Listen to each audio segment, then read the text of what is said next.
ನಮ್ಮ Appu sir birthday ದಿನ ಇವತ್ತು ನಾನು ಕೆಲಸ ಮಾಡಿದ್ದೀನಿ. ಯಾಕಂದರೆ ಅಪ್ಪು ಸರ್ ಹೇಳಿದ್ದು ಒಂದೇ ಮಾತು, ನಿಮ್ಮ ಫ್ಯಾಮಿಲಿಗೋಸ್ಕರ ನೀವು ದುಡಿದ್ರೆ ನೀವೇ ಹೀರೋ ಅಂತೇಳಿ. ಅವ್ರು ತುಂಬ ಜನಕ್ಕೆ ಹೆಲ್ಪ್ ಮಾಡಿದ್ದಾರೆ. ಆದರೆ ಎಲ್ಲರೂ ಇವತ್ತಿನ ದಿನ ಹಬ್ಬ ಆಚರಿಸಿದ್ದಾರೆ. ಆದರೆ ನನ್ನ ಪರಿಸ್ಥಿತಿ ಗಂಭೀರ ಇತ್ತು, ಅದಕ್ಕೋಸ್ಕರ ನಾನು ದುಡಿದಿದ್ದೀನಿ. ನನ್ನ ಕೈಲಿ ಅವರ ಹಬ್ಬ ಆಚರಿಸೋಕ್ಕಾಗಲಿಲ್ಲ. ತುಂಬ ಅಳು ಬರ್ತೈತೆ. ಯಾಕಂದರೆ ಅವ್ರು ಎಷ್ಟೋ ಜನಕ್ಕೆ ಹೆಲ್ಪ್ ಮಾಡಿದವರು, ಆದರೆ ಅವ್ರ ಹಬ್ಬ ಆಚರಿಸೋಕ್ಕೆ ನನ್ನ ಕೈಲಿ ಆಗಲಿಲ್ಲ. ಯಾಕಂದರೆ ನಾನು ತುಂಬ ಕಷ್ಟದಲ್ಲಿದ್ದೆ.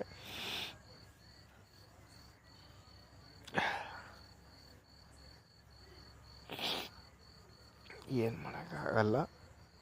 ಆದರೂ ನಮ್ಮ ಬಾಸು ಎಷ್ಟೋ ಜನ ವಿಡಿಯೋ ಹಾಕಿದ್ದಾರೆ, ಅವ್ರಿಗೆಲ್ಲರೂ ಥ್ಯಾಂಕ್ ಯು.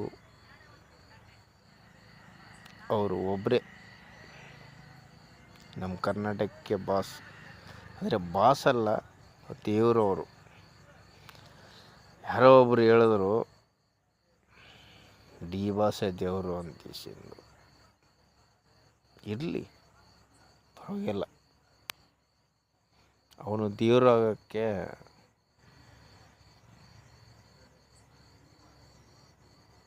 ಚಾನ್ಸ್ ಕೊಟ್ಟರೆ ನಮಗೂ ಒಳ್ಳೆಯದೇ. ಯಾಕಂದರೆ ಕಲಾವಿದರಂದರೆ ಒಳ್ಳೆಯದು. ಕಲಾವಿದರಿಗೆ ಈಗ ನಾವು ಕೆಲಸ ಮಾಡೋ ಒಬ್ಬ ಮಾಲಕನ ಹತ್ರ ಅವ್ರ ಮೊಮ್ಮಕ್ಕಳು ಒಂದು ತೆಲುಗು ಫಿಲಮಲ್ಲಿ ಆ್ಯಕ್ಟ್ ಮಾಡ್ತಾರೆ. ಅವ್ರ ಬಗ್ಗೆ 100 ಮಾತಾಡಿದ್ರು. ನಾವು ಅಂದ್ವಿ, ಕಲಾವಿದರಿಗೆ ಬೆಲೆ ಕೊಡ್ರಿ, ಒಳ್ಳೆಯದಲ್ಲ ಅದು. ನಮ್ಮ ಅಪ್ಪು ಬಾಸ್ಗೆ ಅವನು ದೇವರು. ಅವರು ಪಾಪ ಎಲ್ಲರಿಗೂ ಒಳ್ಳೇದು ಮಾಡಿದ್ರು, ಏನೋ ಮಾಡಿದ್ರು.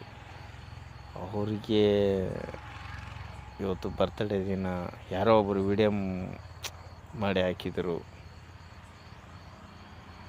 ಆ ಹೆಣ್ಮಗಳಿಗೆ ಬುದ್ಧಿ ಇಲ್ಲ. ಒಂದು ಹೆಣ್ಮಗಳು ಡಿ ಬಾಸ್ ಫ್ಯಾನ್ ಅಂತೆ. ನಿಮ್ಮ ಬಾಸಿಗೂ ನಾವು ಅಂದಿಲ್ಲ. ಯಾಕಂತ ಕೇಳಿ, ಯಾರೋ ಕಿತ್ತೊಂದು ನನ್ನ ಮಕ್ಕಳು ಅಂದಿರ್ಬೋದು. ಆದರೆ ನಮ್ಮ ಅಪ್ಪು ಬಾಸ್ ಫ್ಯಾನು ಎಷ್ಟು ಸೈಲೆಂಟ್ ನಾವು ಅಂತ ನಿಮ್ಗೆ ಗೊತ್ತಿಲ್ಲ. ವೈಲೆಂಟ್ ನಾವು ಆಗಲ್ಲ.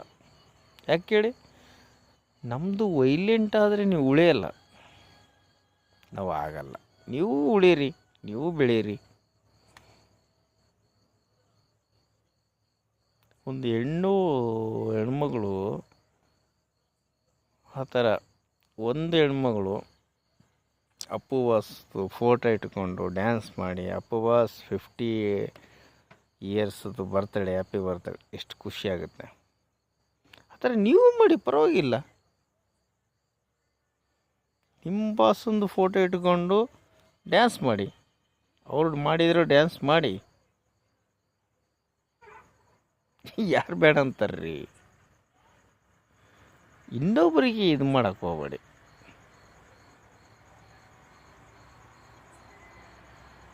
ಇನ್ನೊಬ್ಬರದು ಹೆಸರು ತೊಗೋಕ್ಕೆ ಹೋಗಬೇಡಿ. ನಿಮಗೆ ಆನ್ಲೈನು ದೊಡ್ಡ ಮೊಬೈಲು ಅನ್ನೋದು ಕೊಟ್ಟಿರೋದು ಒಂದು ಒಳ್ಳೆಯ ಕೆಲಸಕ್ಕೆ ಯೂಸ್ ಮಾಡೋಕ್ಕೆ. ಅವರು ಯಾರೋ ವಿಜ್ಞಾನಿಗಳು, ನನ್ನ ಮಕ್ಕಳು ಸಿಕ್ಕರೆ ನಾಯಿ ಹೊಡೆದಂಗೆ ಕುಡಿತೀನಿ. ಮೊದಲೇ ಚೆನ್ನಾಗಿತ್ತು. ರಾಜ್ಕುಮಾರ್ ಸರು, ವಿಷ್ಣುವರ್ಧನ್ ಸರ್ ಇದ್ದಾಗ ಆ ಟೈಮಲ್ಲೇ ಚೆನ್ನಾಗಿತ್ತದು. ಯಾವುದೋ ಕಿತ್ತೋಗಿರೋರು ಜಗಳ ಜಗಳ ಜಗಳ. ಅವ್ರಿಗೆ ಇವರು ವಾರು, ಇವ್ರಿಗೆ ಅವರು ವಾರು. ರೈ ಸ್ಟಾರ್ ಕಂಟ್ರಿ ಅವರು ಎಲ್ಲರೂ. ಅವನು ಡಿ ಬಾಸ್ ಅಲ್ಲ, ದರ್ಶನ್ ಸರು. ಅವನು ಪಾಪ ಕಷ್ಟದಲ್ಲಿ ಬೆಳೆದವನು. ತೂಗುದೀಪ ರಾಜ್ಕುಮಾರ್ ಜೊತೆಯಲ್ಲಿ ಕೆಲಸ ಮಾಡಿದವರು. ಅದಕ್ಕಿಂತ ದೊಡ್ಡ ವ್ಯಕ್ತಿ ವಿ ರವಿಚಂದ್ರನು ರಾಜ್ಕುಮಾರ್ ಸರ್ಗೆ 35 ರೂಪಾಯಿ ಪೇಮೆಂಟ್ ಕೊಟ್ಟವರು ಅವರು. ಅಂಥವರೇ ಒಂದು ಮಾತಾಡಲ್ಲ. ನಿನ್ನೆ ಮೊನ್ನೆ ಬಂದವರೆಲ್ಲ ಮಾತಾಡ್ತಿರಲ್ಲ. ರವಿಚಂದ್ರನ್ ಸರ್ ಯಾರನ್ನು ಮಾತಾಡಿದಾರ, ಯಾರ ಬಗ್ಗೆ ಮಾತಾಡಿದಾರ, ಅವ್ರ ಥರ ಬದುಕೊಳ್ಳಿ. ರವಿಚಂದ್ರನ್ ಸರ್ ಹಾಳಾಗಿ ಹೋಗ್ಯಾರ ಅಂತ ಕೇಸಿಂದ ಯೂಟ್ಯೂಬಲ್ಲಿ ಹಾಕ್ತಾರೆ.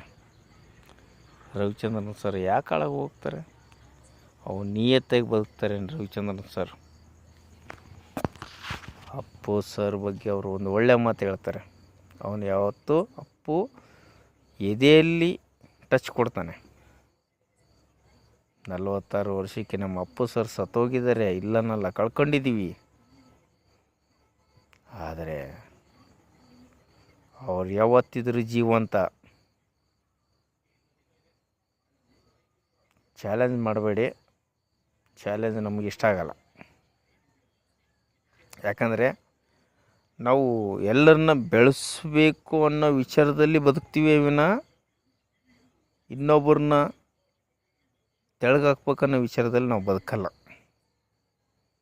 ಅದು ನಮ್ಮ ಪವರ್ ಸ್ಟಾರ್ ಪುನೀತ್ ರಾಜ್ಕುಮಾರ್ ದೊಡ್ಡ ಮನೆ ವಿಚಾರ. ಅರ್ಥ ಮಾಡ್ಕೊಳ್ಳಿ. ಫೇಸ್ಬುಕ್ಕಲ್ಲಿ ಬಿಡ್ತೀನಿ ಇದು ಮ್ಯಾಟ್ರು.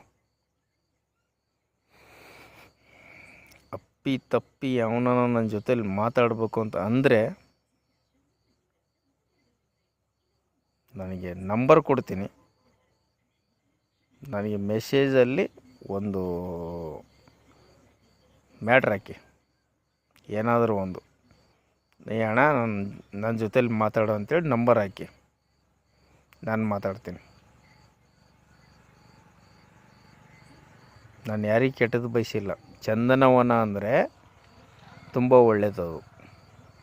ಕಲಾವಿದರು ಎಲ್ಲರೂ ಒಳ್ಳೆಯರಿರ್ತಾರೆ. ಡಾಕ್ಟರ್ ಶಿವರಾಜ್ ಕುಮಾರು, ಸುದೀಪ್ ಅಣ್ಣ, ದರ್ಶನ ಅಣ್ಣ ರೀ, ಯಾರಿಗೆ ತೊಂದರೆ ಆಗೈತೆ ಅಲ್ಲಿ? ಅವರೆಲ್ಲ ಚೆನ್ನಾಗಿದ್ದಾರೆ, ನೀವ್ಯಾಕೆ ರೀ ಹೊಡೆದಾಳಿ ಸಹಿತೀರ? ಹೇಳಷ್ಟು ಹೇಳಿದ್ದೀನಿ ನೋಡಿ. ಯಾದಗಿರಿ ಡಿಸ್ಟ್ರಿಕ್ಕಲ್ಲಿ ನಿನ್ನೆ ಮಾಡ್ರಾಯ್ತು. ಹಿಂಗೆ ಯಾರನ್ನೋ ಒಬ್ಬರು ಹಿಂಗೆ ಮಾಡಿದ್ರೆ ಯಾವನೊಬ್ಬನು ಹೋಯ್ತಾನೆ, ಮಾಡ್ತಾನೆ, ಇದು ಮಾಡ್ತಾನೆ ರೀ. ನಿಮಗೂ ಹೆಂಡತಿ ಮಕ್ಕಳು, ನಿಮ್ಗೆ ತಂದೆ ತಾಯಿ, ನನಗಂತೂ ಯಾರೂ ಇಲ್ಲ. ತಿಕ್ತಲ್ಲಿ ದಮ್ಮಿರೋನು ಬಂದು ನನ್ನ ಟಚ್ ಮಾಡಿರಿ.